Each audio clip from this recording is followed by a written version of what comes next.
D'abord, pas de regret pour l'ancien système APB qui avait laissé des dizaines de milliers de bacheliers sur le carreau en juillet. Pas de regret pour APB, par contre beaucoup d'inquiétudes pour Parcoursup. Ils étaient fin prêts, les candidats au bac ont découvert la réponse de Parcoursup à leurs vœux d'orientation pour l'année prochaine.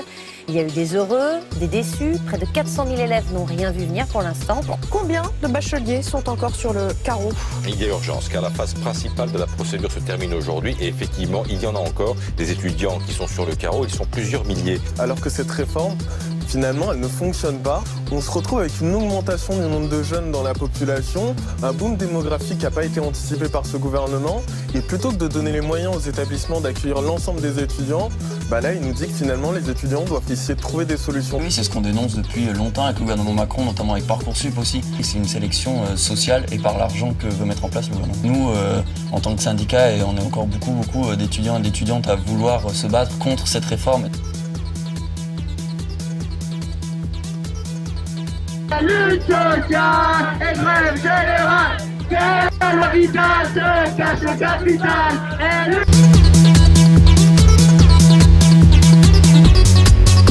On a beaucoup d'étudiants qui aujourd'hui commencent à venir vers nous en nous disant j'ai toutes mes places en attente. Dans les filières sélectives, je n'ai que des noms, donc qu'est-ce que je dois faire? Et malheureusement, aujourd'hui, la seule chose qu'on ait à leur proposer, en fait, c'est la commission d'accès à l'enseignement supérieur.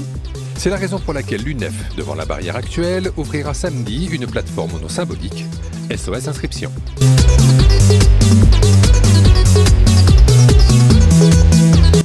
La rentrée qui inquiète, l'inquiétude qui gagne aussi les étudiants à l'approche de cette rentrée, non pas concernant les conditions de travail bien sûr, mais concernant le coût de la vie qui s'annonce en hausse de 1,3% selon la grande étude et la grande enquête de l'UNEF. Le syndicat met en cause notamment la politique sociale du gouvernement. Chaque année, l'UNEF réalise une enquête qui nous montre l'augmentation du coût de la vie pour les étudiants. C'est une augmentation de 1,31% cette année. On est à environ 2% supplémentaires depuis 10 ans. Avec des aides sociales qui sont gelées d'une année sur l'autre, des APL qui ont baissé de 5 € l'année dernière, on s'en rappelle, et qui ne sont pas revalorisées cette année, c'est l'étudiant qui doit compenser à la fois la hausse et le gel des aides sociales. Aujourd'hui, la première cause d'échec à l'université, c'est le salariat. C'est un étudiant sur deux qui est obligé de travailler à côté des études.